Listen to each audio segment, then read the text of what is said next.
उस लोगों में हम अपने को शामिल नहीं कर रहे। इसलिए ऐसे लोगों को पहचानने का भी संकेत हम करेंगे। हमारे लिए बुद्ध को याद करने का मतलब अपने ऐसी वैचारिक जड़ को याद करना है जिसने पूरी दुनिया के इंसान को इंसान के बराबर समझ करके मोहब्बत और प्रेम का पैगाम दिया, समानता और न्याय का पैगाम दिया। और हमारी किताबों में कहा जाता था, लिखा पढ़ा, द लाइट ऑफ एशिया। मैं बुद्ध को याद करता हूं तो मुझे लगता है कि द लाइट ऑफ ग्लोब, यानी दुनिया में ज्ञान और तर्क, प्रज्ञाशील करुणा की सबसे उज्जवल मशाल का नाम है तथागत बुद्ध। इसलिए मैं उन्हें सबसे पहले याद करता हूं। और आज जिस सबसे बड़े नायक द ग्रेट सम्राट अशोक को याद करते हुए राष्ट्रीय एकता परिषद ने कार्यक्रम रखा है। आज बिहार लेनिन बाबू जगदेव प्रसाद का शहादत दिवस है और आज के दिन हम सम्राट अशोक को याद कर रहे हैं। बिहार में आकर के बाबू जगदेव प्रसाद को याद करना, और उनको भी कहा जाता था कि वो बिहार लेनिन है, समाजवादी आंदोलन की एक बड़ी मशाल जिसने इस देश के सबसे कमजोर हाशिए पर ढकेल गए लोगों के लिए दो शब्द का इस्तेमाल किया था, जिस एक शब्द से उन्होंने अपनी पार्टी का ही नाम बनाया, शोषित दल, यानी शोषित का इस्तेमाल किया और श्रमजीवी का इस्तेमाल किया करते थे। बाबू जगदेव प्रसाद आज के दिन शहीद हुए। मैं उस दिन को याद करना चाहता हूं। ऐसे बिहार में बहुत पीछे इतिहास में न जाएं, इसी बिहार में 1930 के आसपास त्रिवेणी संघ बना। ऐसे बिहार में बाबू जगदेव प्रसाद जब काम कर रहे थे तो अर्जक संघ आया। समाज दल का नाम महामना राम स्वरूप वर्मा के संगठन का था, शोषित दल जगदेव बाबू का था। दोनों ने एक होकर के 70 और 80 के दशक में शोषित समाज दल बनाया। इस छोटे से इतिहास को याद करना, बिहार में खड़े होकर उस यात्रा को याद करना है जिसमें इसे बिहार के पुराने लोग जानते होंगे, जो इतिहास को जानता है वो जानता होगा। घोर सामंती जातिवादी लोगों का कब्जा इस बिहार में हो गया। एक प्रथा है जिसका नाम है डोला प्रथा। आप पुराने लोग जानते होंगे। डोला प्रथा को याद करना इसलिए जरूरी है, इज्जत, आबरू, मान सम्मान की बात करने वाले लोग जिस देश में ये बात कहकर के खुद को गौरवान्वित करते हैं कि यत्र नार्यत्र पूज्यन्ते रमन्ते तत्र देवता, जहां नारी की पूजा होती है वहां नारी को समान अधिकार तक नहीं मिला, पढ़ने का अधिकार तक नहीं मिला, फिर भी इज्जत का सारा ठीकरा नारी के ऊपर फोड़ा गया। ऐसे वक्त में डोला प्रथा क्या प्रथा थी? आप शादी विवाह करें तो शादी विवाह करने के बाद दुल्हन को कौन लेके जाएगा ये आपको पता ही नहीं, और आप रोक भी नहीं सकते थे। ये बहुत कड़वा इतिहास है और इस बिहार के लोगों ने उसके खिलाफ क्रांतिकारी ढंग से लड़ाई लड़ी और उस प्रथा को बंद कराया। इसलिए मैं बिहार की जमीन को उम्मीदों की जमीन के रूप में देख रहा हूं। और वहां से एक बात याद करते हुए जब कह रहे हैं, बिहार लेनिन जगदेव बाबू बहुत सामान्य परिवार में पैदा हुए और जब घर छोड़ दिया और सीधे सामाजिक काम में लग गए और हर जगह केवल शोषित, कमजोर, वंचित की बात करते थे। दुनिया में सबसे बड़े विचार के रूप में लोग मार्क्सिज्म को भी मानते हैं और बिहार लेनिन जगदेव बाबू कहते थे कि अगर कार्ल मार्क्स भारत में पैदा हुए होते तो वो वर्ग संघर्ष को जाति संघर्ष के रूप में कहते, क्योंकि भारत में जो सर्वहारा है, जो सबसे वंचित और शोषित कर दिया गया है, उसका आधार जाति बनाई गई है। दुनिया में और कहीं ऐसा नहीं हुआ। इसलिए वो कहते थे कि 10% लोग पर 90% लोगों का शासन है।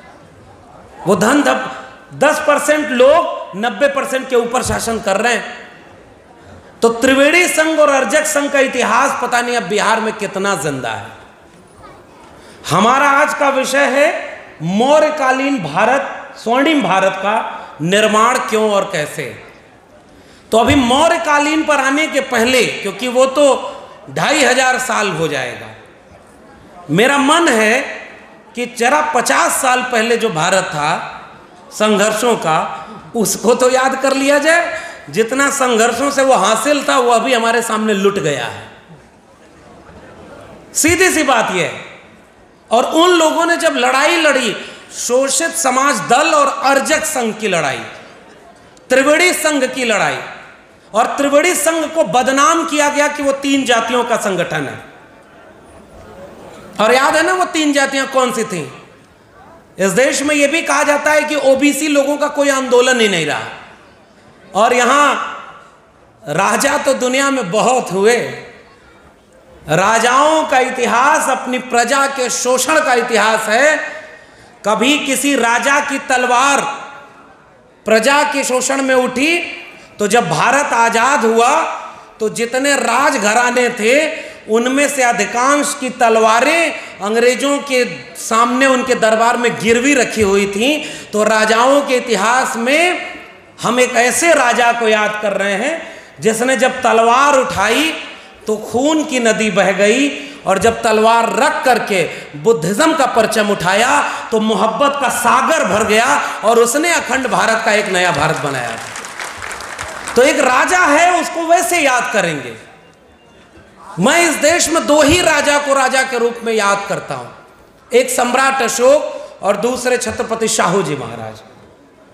लेकिन उसके पहले जो हुआ हमारे इसी देश में, इसी बिहार में, त्रिवेणी संघ को आप जानते नहीं होंगे, पता नहीं पुराने लोग जानते होंगे, और अर्जक संघ को लोग जानते होंगे। वो क्या नारा था, और पूरा समाजवादी आंदोलन उसी नारे से बना। मैं उस नारे को क्यों याद करता हूं? क्योंकि हो सकता है मैं ज्यादा वक्त लेकर के जो बात कहूं वो हो सकता है इस नारे में बहुत कम वक्त में हो, और नई पीढ़ी के लोग। इस सभागार का एक आलोचना मैं करूं कि अगर यहां बैठे हुए लोगों की औसत उम्र निकाली जाए तो वो 50 के ऊपर होगी। पुराने लोग यहाँ हैं, और हमारा नौजवान रास्ते भर आया, कम से कम 10 जगह तो भागवत कथा हो रही थी। मुझे डर है कि हमारे बीच का नौजवान कहीं कांवड़ और कहीं कथा सुनने तो नहीं गया है। इसलिए बुजुर्ग और अधेड़ लोगों की जिम्मेदारी है कि वो नौजवानों को भी इस सम्मेलन में जरूर ले आया करें। अब इसको आप कैसे बना सकते हैं ये आप विचार करिएगा। ऐसे वक्त में समाजवादी आंदोलन का नारा था कि मिटे गरीबी और अमीरी, मिटे चाकरी और मजबूरी। अब यहां से मैं जगदेव बाबू को याद कर रहा हूं। 100 से कम न 1000 से ज्यादा समाजवाद का यही तकाजा। 2 बातें हैं मोटी मोटी, हमें चाहिए इज्जत रोटी। अब कल्पना करिए इज्जत का सवाल वहां क्यों था? क्योंकि जाति देखकर बेइज्जती का समाज बनाया गया था। अपमान और जलालत जाति देखकर होती थी। और आज भी बहुत सारे इलाके में 5 साल 10 साल का बच्चा है तो उसकी जाति देखकर कोई 50 साल 60 साल का व्यक्ति भी पैर धोने के लिए बैठ जाता है उसकी जाति की वजह से। और अब तो हम ऐसे भारत में हैं कि 20-25 साल के ऐसे अनपढ़ और कुपढ़ लोग जटा बढ़ाकर, भगवा और तमाम तरह का कपड़ा पहनकर, बिना पढ़ाई लिखाई के बाबा बन के पर्चा पढ़ रहे हैं। और इस देश की सरकारें बैठ करके ऐसे फेक बाबाओं के सामने झुक रही है ताकि 24 का चुनाव जितवाने में ये पाखंडी बाबा उनकी मदद कर दें। आरती उतार रहे चुने हुए प्रतिनिधि, किसकी? जिसकी डिग्री का पता नहीं। कम से कम प्रधानमंत्री के वो तो विवाद होता है कि डिग्री ओरिजिनल है कि नहीं है। यहां तो डिग्री का पता ही नहीं, फिर भी वो बाबा बन करके पूरी दुनिया को ज्ञान का उपदेश दे रहे हैं। और इसलिए मैं कलम और किताब के इतिहास को याद कर रहा हूं, और तब जगदेव बाबू के और पूरे अर्जक संघ, त्रिवेणी संघ के नारे को याद कर रहा हूं। पुनर्जन्म और भाग्यवाद, इनसे निकला ब्रह्मांडवाद। मानवर कांशीराम से कई लोगों ने कहा कि आप कुछ किताबें भी लिखा करिए। मानवर कांशीराम ने कहा कि किताबें जोड़ने का काम हमारे पुरखे बाबा साहब अम्बेडकर कर गए हैं, मुझे अब लोगों को जोड़ना है। जितना उन्होंने लिख दिया है वही मैं लोगों तक पहुंचा दूं, तब भी बहुत बड़ी क्रांति हो जाएगी। और इसलिए मैं कह रहा हूं, जगदेव बाबू और तमाम लोगों को याद करना केवल उनके शहादत दिवस और उनके जन्म जयंती के दिन याद करने की जरूरत नहीं है। आप पटना में घूम कर जाइए और देखिए कि जगदेव बाबू की जाति के लोग भी संविधान बदलने वाले लोगों के साथ खड़े होकर आज जगदेव बाबू को याद कर रहे हैं। मैं वो सवाल आपके सामने उठाना चाह रहा हूं, वो भी तो जगदेव बाबू को याद कर रहे हैं। बड़ा बड़ा होल्डिंग है, और आपसे ज्यादा पैसा उनके पास है, आपसे ज्यादा ताकत उनके पास है। एक बार विचार करिएगा, जगदेव बाबू की विरासत और उनकी जाति के लोग, जैसे पेरियार ललई सिंह यादव की जाति के लोग अगर वहां बैठकर मनुस्मृति लागू करने वाले के साथ कंधे से कंधा मिलाकर बैठे हैं, तो जैसे उनकी आलोचना होनी चाहिए, वैसे जगदेव बाबू की विरासत के लोग अगर संविधान बदलने वाली पार्टियों में केवल मंत्री पद, विधायक बन जाएं और मुख्यमंत्री बन जाएं, इसके लिए अगर समझौता कर लिए, तो उनको कोई हक नहीं है अपनी जबान से जगदेव बाबू को याद करने का। यह अपमान है जगदेव बाबू का। विचारधारा की कोई कीमत ही नहीं रही। इस बात का भी विचार करिएगा कि अपनी अपनी जाति के लोगों को याद करके कोई कहीं भी, अरे केंद्र में जाति नहीं, केंद्र में विचार है। क्योंकि त्रिवेणी संघ के लोगों ने 3 जाति के लोगों को कह करके उनको अपमानित किया, लेकिन उन्होंने जब नारा दिया तो 90% लोगों की बात की थी। जगदेव बाबू ने तो अपने नाम के आगे से कुशवाहा शब्द हटा दिया था, इसलिए कि कुशवाहा नाम पर वोट लेने के लिए उनका इस्तेमाल वो लोग भी करेंगे। बताइए सही है कि नहीं? पेरियार ललई सिंह यादव ने अपने नाम के आगे से यादव हटा लिया था, जगदेव बाबू ने अपने नाम के आगे से कुशवाहा हटा लिया इस दिन रात के लिए।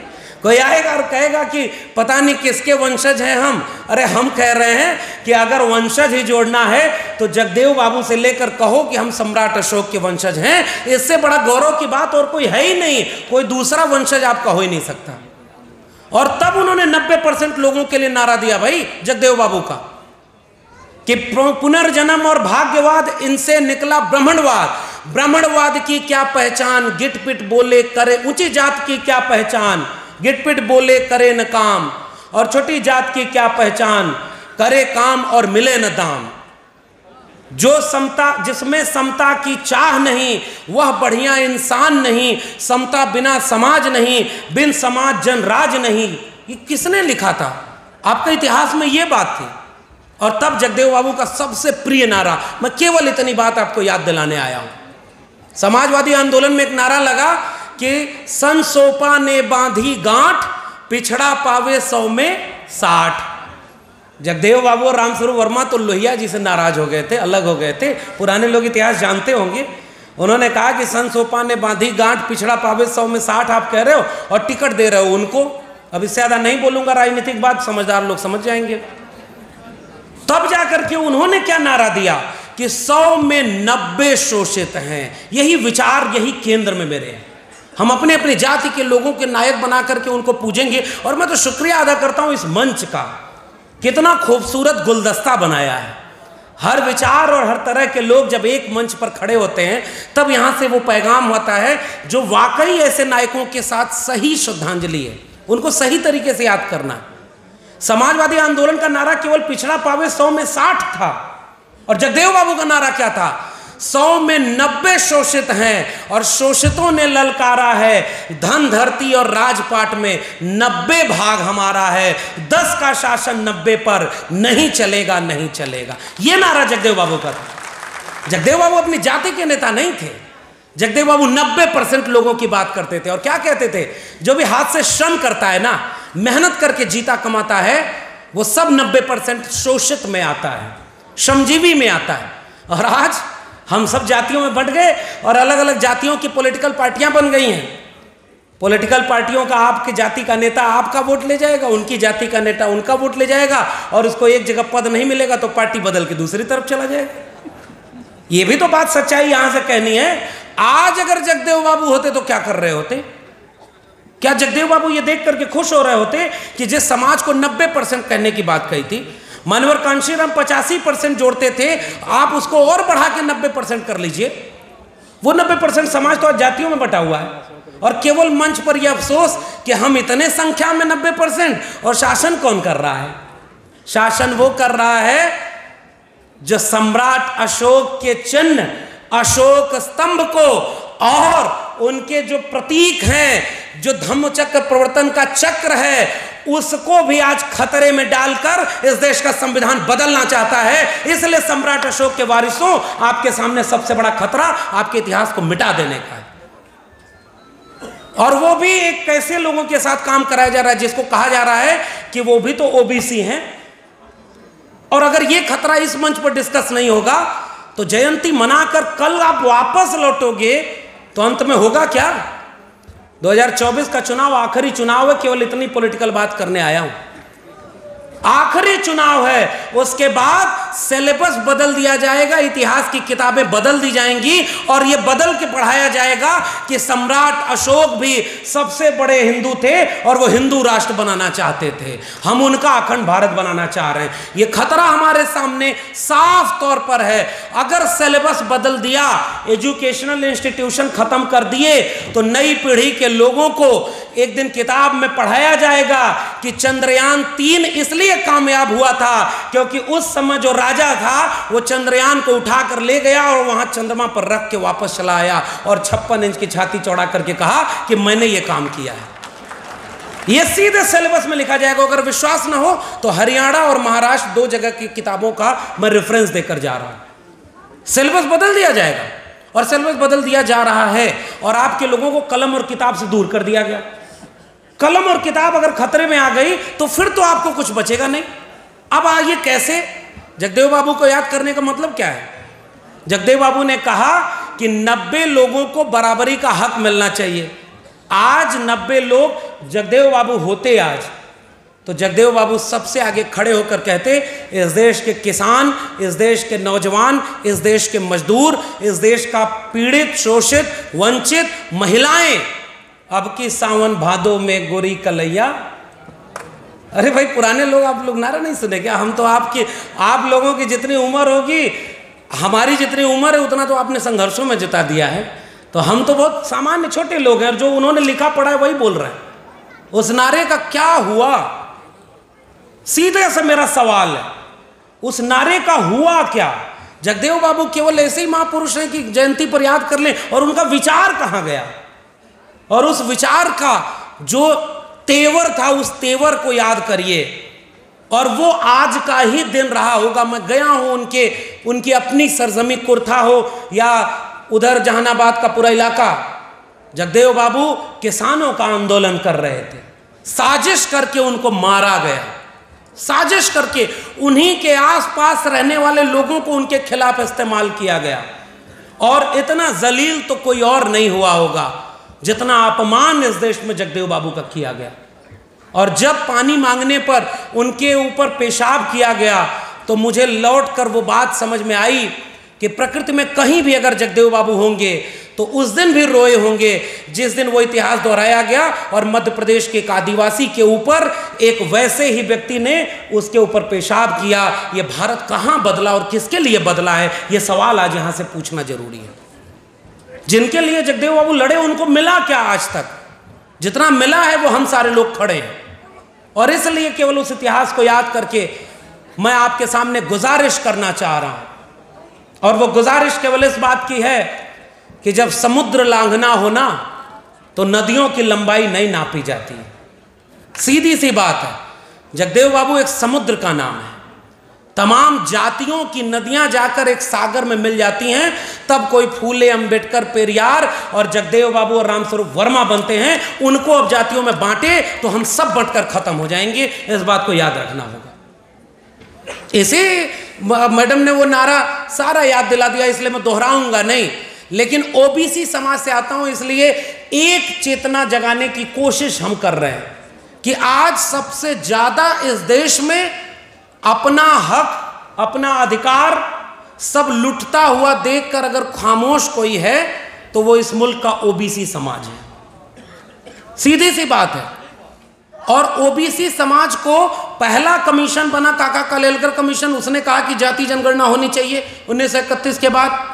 दूसरा कमीशन बना बिंदेश्वरी प्रसाद मंडल, बीपी मंडल का नेतृत्व में, उसने कहा कि जाति जनगणना होनी चाहिए, क्योंकि अगर इस देश में कितने परसेंट ओबीसी हैं ये पता ही नहीं चलेगा तो हक अधिकार कैसे देंगे, भारत का संविधान लागू कैसे होगा। और आज इस देश में 52% ओबीसी मंडल कमीशन की रिपोर्ट में है, और आज वो ओबीसी को यही समझ में नहीं आया कि उनका एक मांग है जाति जनगणना, वही नहीं हो पा रही। बिहार वालों को थोड़ी सी बधाई देने का मन करता है कि चलिए देर सवेर ही सही, आपके राज्य में जाति जनगणना नहीं जातिगत सर्वे हुआ है, उसके लिए हम आपको बधाई देते हैं। जिस दिन इसकी रिपोर्ट आ गई उस दिन इस देश में राजनीति बदल जाएगी, ये भी याद रखिएगा। ये बड़ा काम हुआ है, और इस बड़े काम को वैसे ही कोर्ट में जाकर रोका गया जैसे 1993 के इंदिरा साहनी मामले में लोग कोर्ट चले गए ताकि वो आरक्षण उनको न मिले।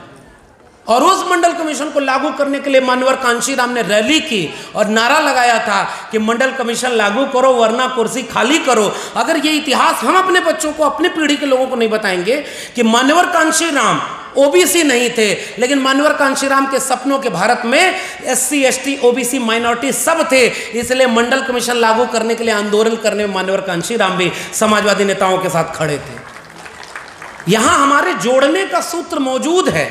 मैं केवल उस इतिहास को बार बार हर मंच से दोहरा रहा हूं क्योंकि नई पीढ़ी के लोगों को पता ही नहीं। बोट क्लब पर सबसे बड़ी रैली जो हुई थी मंडल कमीशन के समर्थन में, उसमें मान्यवर कांशीराम थे। और जब कोर्ट चले गए लोग और मंडल की सिफारिश नहीं लागू हो रही थी, उस समय जंतर मंतर पर इसी बिहार का एक और नायक मरहूम रामविलास पासवान जी जंतर मंतर पर बैठ गए थे कि मंडल कमीशन को तुरंत बिना किसी बाधा के फिर से इंप्लीमेंट करना चाहिए। वो भी तो ओबीसी नहीं थे, लेकिन विचारों और ख्यालों में एक दर्द का रिश्ता था, तो हमारे पुरखे एक हो जाया करते थे जब जरूरत पड़ती थी।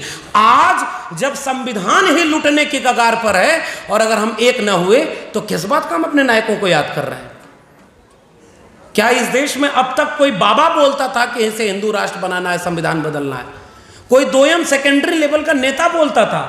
अब तो इस देश के प्रधानमंत्री के आर्थिक सलाहकार परिषद का अध्यक्ष जो चेयरमैन है वो लेख लिख करके कह रहा है कि इस देश का संविधान अब पुराना हो गया है, ये कॉपी पेस्ट है, इस पे औपनिवेशिकता की जो है छाप है, इसको बदल देना चाहिए। और इस देश में सबसे ज्यादा बड़ा नायक कोई बने तो डॉक्टर अंबेडकर, उनके मानने वालों की तादाद भी कम नहीं है, हम सारे लोग उसमें हैं, मगर क्या उसका कोई भी प्रतिक्रिया जवाब दे पाए? क्या हम संविधान बदल जाएगा तो अंबेडकर बचेंगे क्या? मेरा एक सवाल एक लाइन का है, सीधा सा सवाल, आप बताओ ना, आप इतने सारे लोग बैठे हो, अगर इस देश का संविधान बदल दिया गया तो क्या अंबेडकर को उसी तरह कोई याद कर पाएगा जैसे हम याद करते हैं? क्या जगदेव बाबू और रामस्वरूप वर्मा को कोई याद करने वाला बचेगा? क्या इस देश में बुद्ध को उसी दिन, जिस दिन भारत का संविधान बदला जाएगा, उसी दिन विष्णु का अवतार घोषित करके उनके भी बड़े बड़े मठ मंदिर बना करके उनको भी अपने में न मिला लिया गया तो कहिएगा? क्योंकि बुद्ध को अब इतने कुछ वृक्ष इतने बड़े हो जाते हैं ना कि उनको इग्नोर करके कोई देश नहीं बन सकता, इसलिए उन्हें एप्रोप्रिएट कर लिया जाएगा। और हम और आप कहां खड़े हैं भाई? और इसलिए मैं मौर्यकालीन भारत बनाने की बात यह है, क्यों भारत के तिरंगे में मान्य तमाम हमारे नायकों से लेकर के डॉक्टर अंबेडकर ने क्यों प्रतीक चिन्ह चुना था कि शेर होगा, लेकिन जो सम्राट अशोक का शेर था ना, उसके दांत खून में नहाए हुए नहीं थे। सम्राट अशोक के शेर वाले चिन्ह में ताकत का प्रतीक था शेर, मगर हिंसा का प्रतीक नहीं था। और जब शेर को बदलकर नई संसद बनाई गई, देखो इतनी हिम्मत तो नहीं है भाई कि उस प्रतीक को बदल देंगे अभी फिलहाल, तो उस प्रतीक को तो लगाया गया, लेकिन उस शेर के दांत ऐसे बने थे जैसे लगता है कि किसी शोषित, पीड़ित, वंचित का आज भी लहू पीने के लिए तैयार है वो शेर। उसके प्रतीक को बदल दिया गया और हम चुपचाप देख रहे हैं। क्या नहीं कहा जा रहा है भारत के संविधान को बदलने के लिए? इसलिए इस मंच पर केवल मेरी चिंता इतनी है, क्योंकि बाकी लोग बचे न बचे, लेकिन मुझे मेरा पता है और हम जैसे तमाम लोग जो निडर होकर के बोल रहे हैं आपकी हिम्मत पर, अगर इस देश का संविधान बदल गया तो हम में से कोई सुरक्षित नहीं बचेगा। इस बात में कोई दो राय नहीं होनी चाहिए। आप इतिहास की बात कर रहे हैं, इतिहास की किताब देखिए, कही जा रही है कि वो झूठी किताब है। अखंड भारत बनाने वाले, आज अखंड भारत का पाठ अगर पढ़ना चाहिए तो सम्राट अशोक से बेहतर कौन पढ़ाएगा। सम्राट अशोक के राज में मोहब्बत थी। उन्होंने बुद्धिज्म को जब एक्सेप्ट किया, पेरियार ललई सिंह यादव ने एक्सेप्ट किया बुद्धिज्म, वो बड़े लोग थे। देखिए हम लोग बहुत छोटे और बहुत सामान्य लोग हैं, हमारे लोगों के सामने कुछ भी नहीं। वो एक शेर है ना खालिद सैफी का कि सरबुलंदी का एक वजीफा है जो बुजुर्गों से हमने सीखा है, खुद को छोटा समझते रहिएगा, बड़ा बनने का यही सलीका है। हम सारे लोग बड़े नहीं हैं, हमारे पुरखे बड़े थे, हम लोग कुछ नहीं है। आज केवल आप हमें इसलिए सुनने के लिए बुलाते हैं कि हम कोई नई बात नहीं कहते। हो सकता है यहाँ बैठे हुए लोग हमसे ज़्यादा विद्वान होंगे। बस एक चीज़ होती है कि जहाँ हम बैठे हैं या जहाँ हमारी मैडम इंदू जी बैठी हुई हैं, ऐसे विश्वविद्यालय परिसर जहाँ पर अधिकांशतः प्रोफेसर चुपचाप